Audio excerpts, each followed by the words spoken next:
जावा 17 के फीचर्स के इस वीडियो हम जानेंगे switch expression with enum. Switch expression में हम इनम को कैसे यूज करेंगे। ओके, एक रियल टाइम सिनेरियो हम यहाँ पर एक्सप्लेन करने वाला हूँ कि कैसे हम इनम को स्विच के साथ यूज कर सकते हैं। यहाँ पर मैंने एक पब्लिक इनम क्रिएट किया जिसका नाम है स्टेट है। इसके अंदर बहुत सारे स्टेट है कि success, error, unauthorized, not found दिया है। ये सारे हमारा स्टेटस है। ओके, अब इन सारे के बारे में अपने को कैसे हम स्विच के साथ यूज करेंगे इसके बारे में जानते हैं। ओके, तो ये हमारा एक इनम हम सबसे पहले क्रिएट करेंगे। यहाँ पर उसको हम इनम का नेम दे दिए success, error, unauthorized, not found. Okay, ये सारा हमने डिफाइन कर देते हैं। यहाँ पर एक क्लास हमने क्रिएट किया है स्टेटस मैपर करके। ओके, और इसके अंदर एक मेथड है मैसेज करके। अब यहाँ से जो हम इनम पास करेंगे उसके अकॉर्डिंग, अगर ये सक्सेस है तो 200, ओके, एरर है तो 500 इंटरनल सर्वर एरर आना चाहिए, एंड अनऑथोराइज है तो 401 अनऑथराइज आना चाहिए, नॉट फोन है तो 404 नॉट फोन करके मैसेज आना चाहिए। और देखिए हमने स्विच जो यूज किया वो 17 वाला किया, वहां पर सिंपली वैल्यू को रिटर्न कर रहा है डायरेक्टली, और यहाँ पर फॉल थ्रू नहीं होता है जावा 17 में, इसलिए यहाँ पर हम ब्रेक को यूज नहीं करते हैं।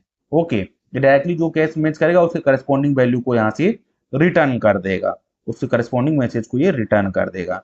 ये मेथड हमारा। ओके, तो ये इसके अंदर पूरा ये स्विच केस इतना इस मेथड के अंदर लिखा गया है। अब क्या काम करेंगे हम इस मेथड को, इस मैसेज वाले मेथड को मेन मेथड से कॉल करेंगे। ओके, तो कैसे कॉल करेंगे इसको दिखाता हूं सबसे पहले।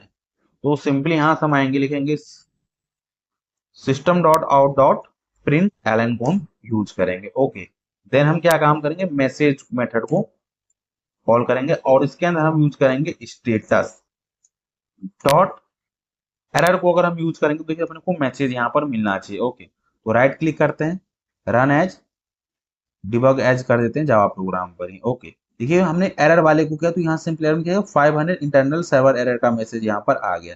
इसी तरीके से अगर हम सक्सेस के लिए करेंगे, यहाँ पर सक्सेस का मेथड देगा। तो ये रियल टाइम में जब हम एपीआई बनाते हैं ना, वहां पर अपने को जो कस्टमाइज अगर मैसेज भेजना रहेगा, तो वहां पर इस चीजों को हम बहुत ही इजी वे में यूज कर सकते हैं। कितना वहां पर स्टेटस डिफाइन किया, एक यहाँ पर स्विच केस रखें, अब इसके अंदर जो भी कंडीशन मैच करेगा उसके करस्पॉन्डिंग अपने को मैसेज देता है। कितना नीट एंड क्लीन कोड है।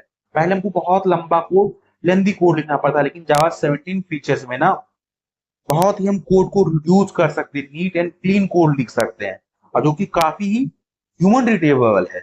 सिंपली स्विच को हम कॉल किया, ये कंडीशन मैच करेगा तो ये वैल्यू रिटर्न कर देगा, ये कंडीशन मैच करेगा तो ये रिटर्न कर देगा मैसेज को सिंपली। तो काफी यहाँ पर ये रीडेबल फॉर्मेट में कोड रहता है, अपने को लेंथी कोड लिखने की कोई जरूरत नहीं। आई होप आपको ये समझ आ गया कैसे हम इनम विद स्विच की इसको हम यूज कर सकते हैं।